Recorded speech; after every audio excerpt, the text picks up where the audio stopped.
Assalamualaikum warahmatullahi wabarakatuh. Alhamdulillahirabbil alamin wassalatu wassalamu ala asyrafil anbiya'i wal mursalin sayyidina Muhammad wa ala alihi wa ashabihi ajma'in. Rabbana la ilma lana illa ma 'allamtana innaka antal alimul hakim. Hadirin pemirsa TV MUI rahimakumullah. Islam sesuai dengan namanya adalah kedamaian. Berserah diri kepada Allah Subhanahu wa Ta'ala.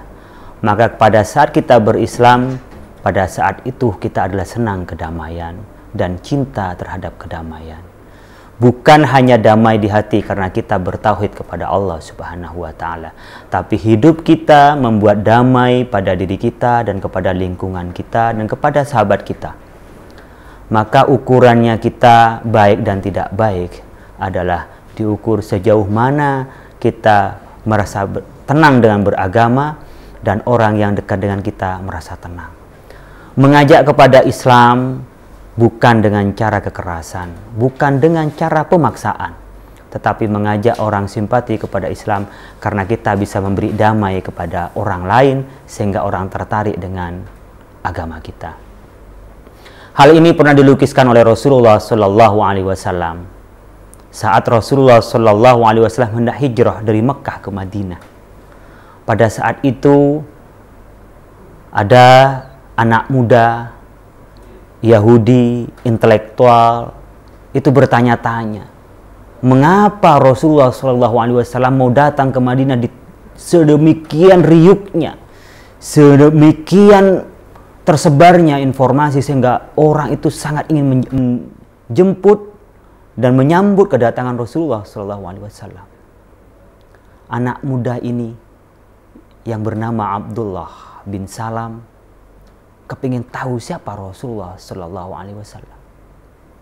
Saat Rasulullah datang dari Mekah ke Madinah, disambut oleh para sahabat Ansor. Rasulullah bersama dengan kaum mujahirin dengan tala'al badru alaina min saniyatil wada wajaba syukru alaina mada'a lillahi da'.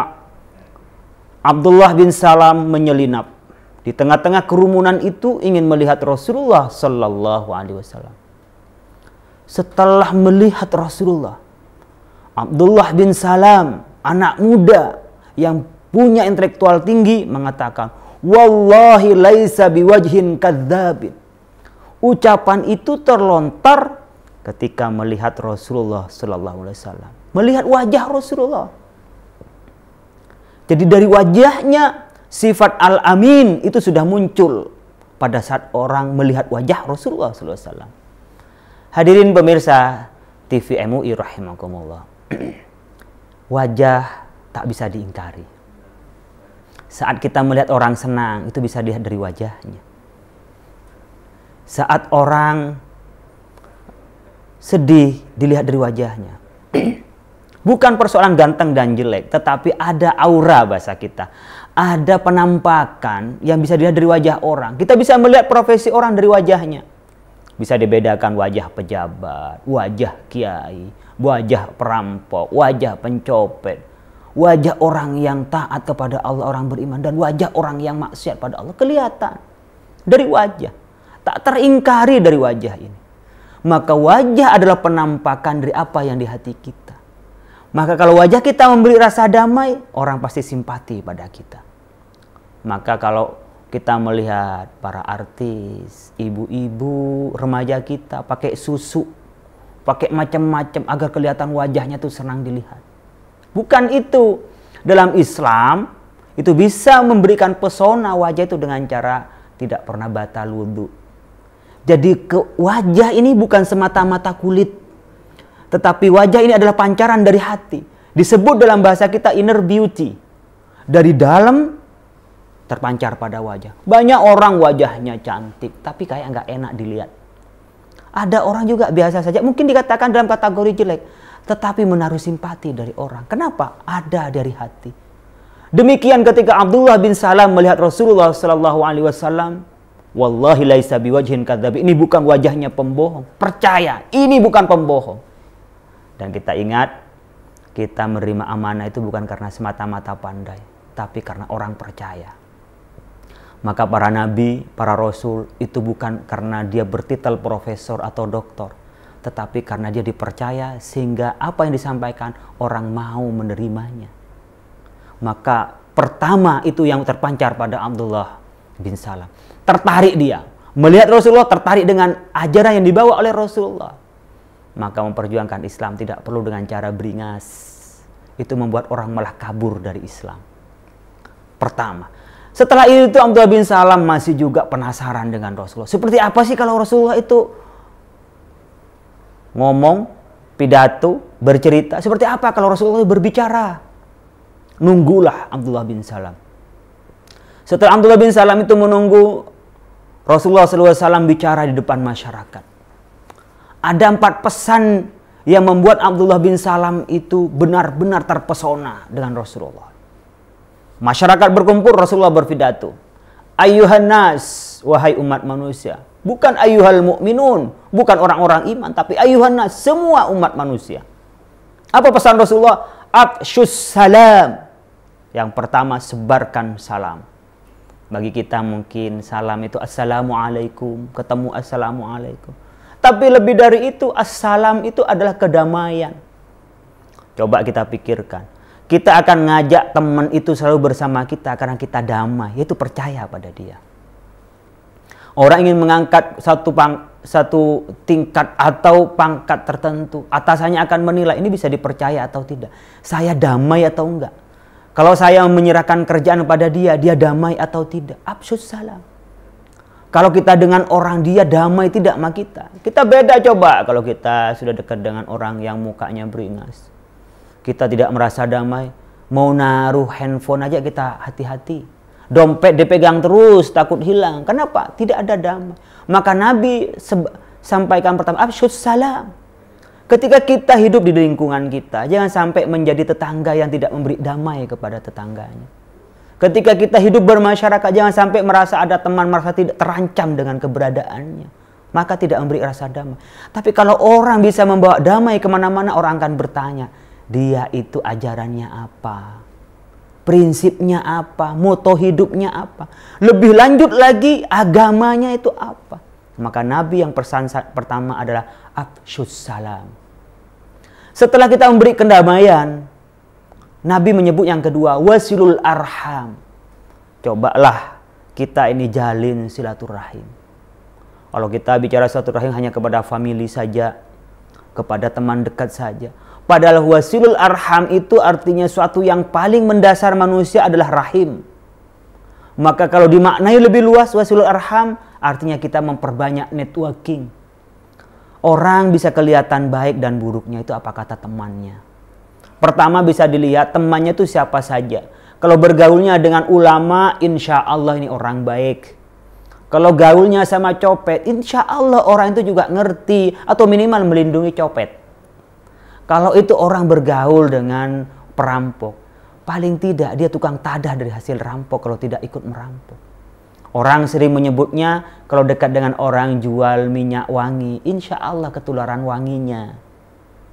Nah, begitu juga kalau kita itu dekat-dekat dengan orang yang memang dengan kotoran, insya Allah kecipratan kotorannya. Maka wasilul arham dalam arti yang lebih luas, kita memperluas networking. Ini bisa dilihat orang yang maju itu karena juga banyak relasinya. Apakah relasi langsung ketemu atau memang relasi di dalam ide-idenya yang ketemu dengan orang lain. Kita bisa melihat orang alim, orang pinter.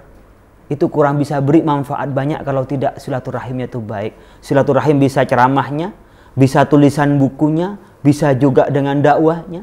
Itu silaturahimnya. Kita juga bisa melihat orang yang punya produk. Pemanya orang yang bikin produk tas, sandal, tapi dia tidak punya pemasaran yang kuat, itu nggak bisa. Bahkan sekarang ini networking itu menjadi kunci, makanya orang iklan di mana-mana, nggak bisa melepas dari media. Wasilul arham, kata Nabi pesan yang kedua, setelah afshus salam, wasilul arham, perbanyak teman dan orang merasa damai. Yang ketiga, wa'at'imut ta'am, memberi makan. Memberi makan dalam arti lurusnya kalau kita punya lebih ngasih makan orang, dibagi orang, itu bahasa lurusnya. Kita kasih. Itu at'imut ta'am. Tapi lebih dari itu pemahaman at'imut ta'am itu adalah memberikan kepedulian pada yang lain. Kenapa hadis menyebutkan at'imut ta'am?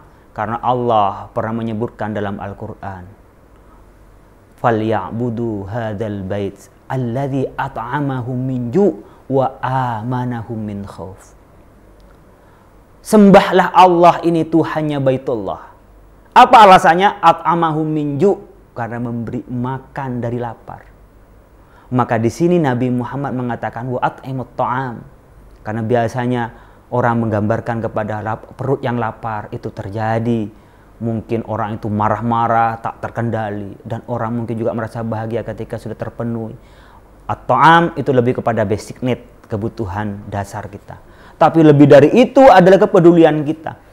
Jadi orang yang mendapat simpati dari orang lain bukan karena dia memiliki banyak, tetapi karena mau berbagi dengan orang lain. Itu yang perlu kita pahami.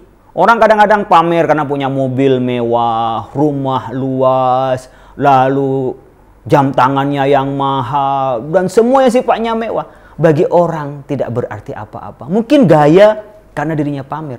Tapi yang membuat orang itu simpati karena dia mau peduli dengan orang lain, mau berbagi pada orang lain. Orang tidak terlalu banyak uang tapi mau berbagi.